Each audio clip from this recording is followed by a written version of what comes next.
Por eso decía Donald Davidson que la voluntad no era racional, porque si la persona cambia un beneficio eh, a corto plazo por un beneficio a largo plazo, pues los dos son un beneficio, o sea, no son decisiones que están siendo tomadas de manera irracional. Simplemente un beneficio es menor que el otro, pero no hace que sea un pensamiento irracional en el sujeto. Y ahí es donde también desplaza un poco las ideas de Hume, de Aquino, de Aristóteles o Platón, porque él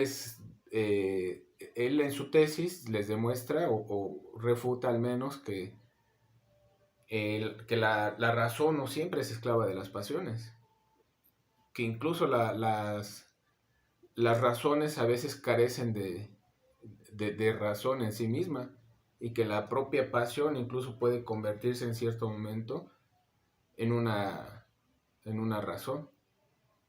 Y yo creo lo más destacado que hace Davidson es que dividió esa parte de la moral y la razón. Porque en el mundo antiguo no se veía que el consumir alcohol fuera malo. Y en ningún momento se veía de esa forma, ni en otros periodos históricos.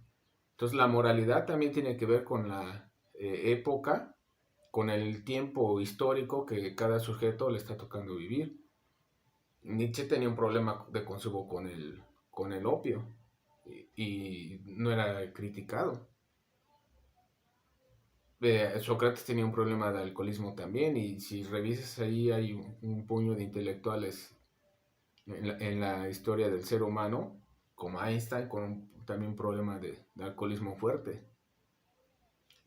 Pero no había problema, o sea, el consumo que llegaban a tener ellos, incluso de ciertas sustancias que hoy para nosotros son ilegales, como la cocaína o algún tipo de opiáceo, que para ellos no eran ilegales, los consumían sin problema.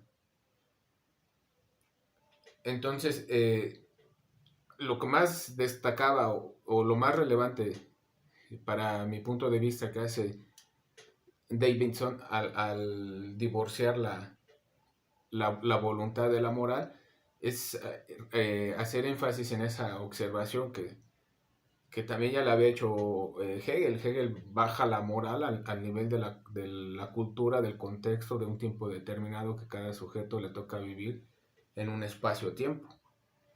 Y él lo remarca de buena forma. El por qué es como si una persona quiere dejar de consumir y de repente tiene esa debilidad de la voluntad, que habría que diferenciar lo que es la falta de voluntad y la debilidad de la voluntad. Muchas veces se veían como sinónimos. Ya viene Richard Holton a divorciarlas.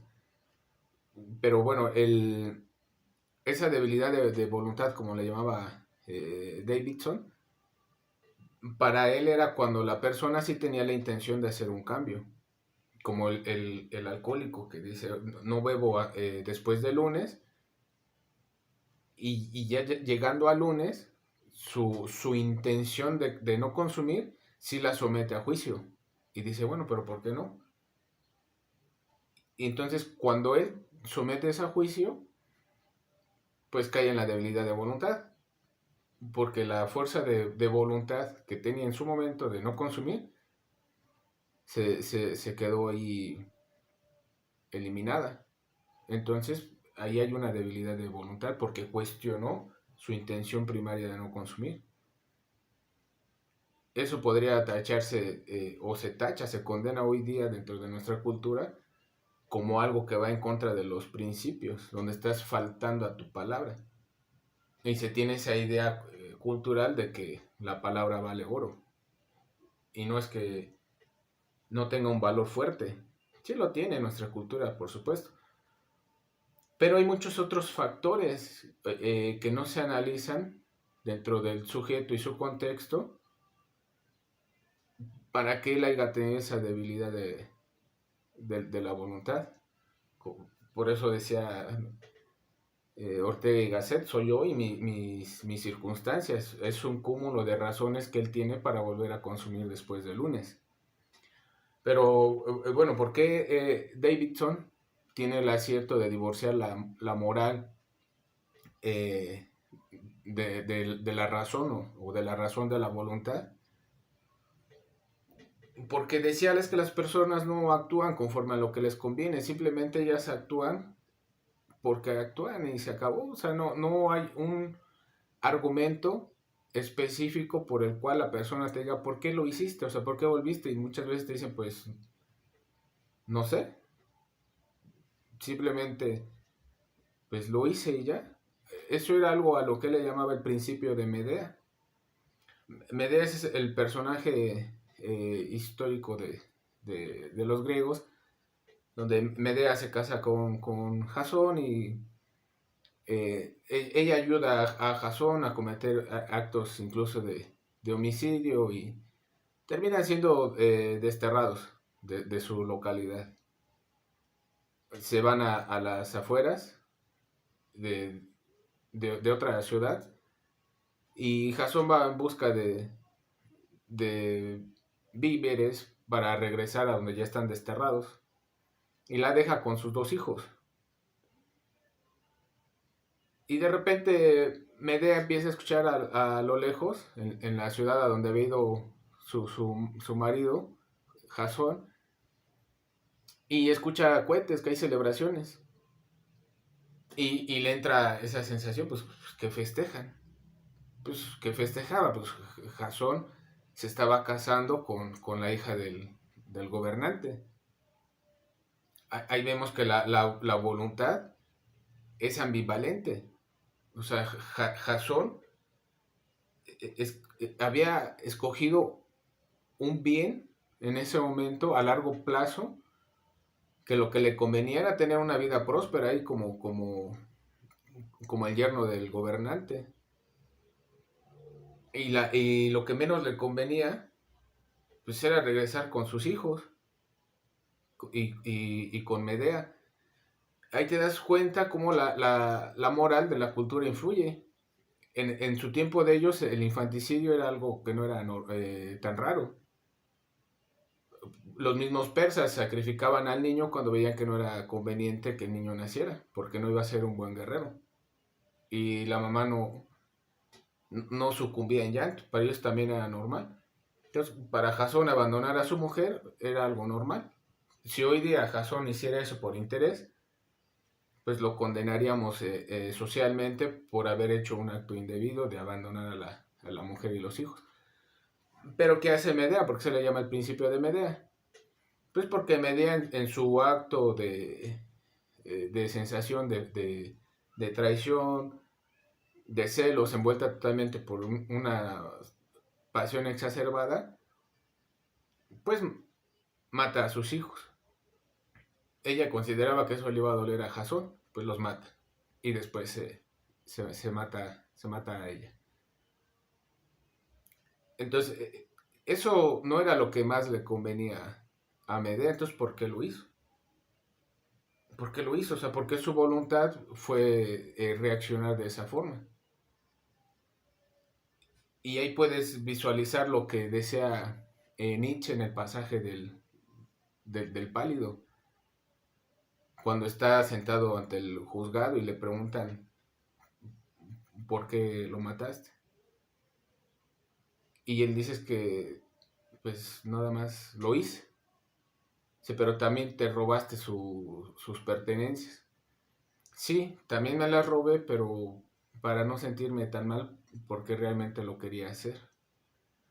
Entonces, esa fuerza externa, extraña, también empuja a las personas a hacer cosas que a veces carecen de razón.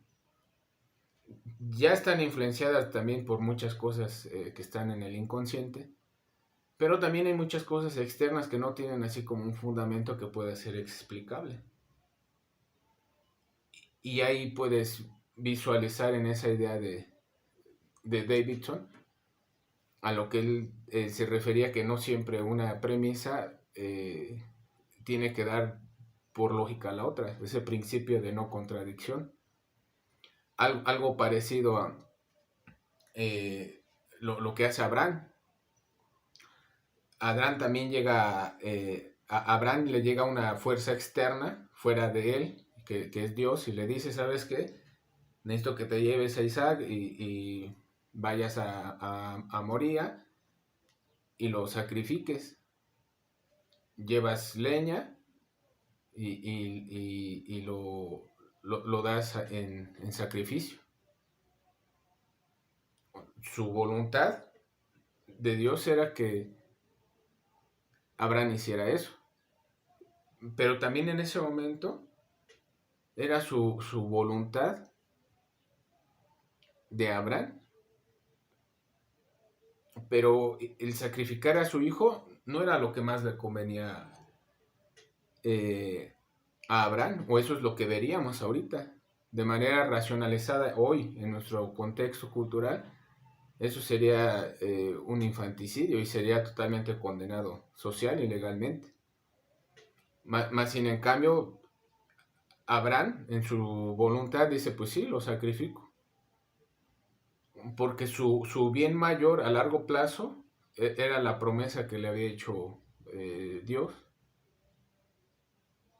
Entonces, el sacrificio menor, en su voluntad con un menor beneficio, pues es sacrificar a su hijo. Y cuando lo está transportando y ya lo va a sacrificar, baja la leña del burro que llevaba cargado, le da la leña al niño, lo carga él mismo con la leña, lo carga con su propio destino. Ahí te das cuenta que cada quien carga su propio destino, pero al cargar tu propio destino también cada quien es responsable de su propio destino. Sube el niño junto con su padre al monte, al cerro, lo ata y cuando está a punto de sacrificarlo, le dice un ángel que no lo haga, que está bien. Pero ahí te das cuenta cómo siempre, o más bien al revés, cómo no siempre la voluntad obedece a las razones lógicas. Hay cosas que las personas las hacen de forma irracional o pareciera que son irracionales observándolas desde nuestra perspectiva, desde ese principio de caridad. Porque si nosotros creemos que alguien está fuera de la norma, entonces creemos que esa persona no es racional. No, sí es racional. Lo está haciendo porque para ella tiene sus razones de hacerlo. No es racional en el contexto en que se está ya manejando, o tiene una razón menor que la otra. Ahí podría ser también es un tipo de ceguera mental o un pensamiento desiderativo, como se da en las personas que consumen sustancias. Cambian un bien a largo plazo por un bien momentáneo, la satisfacción en ese momento. Ese pensamiento desiderativo no deja que se proyecten planes a más largo plazo.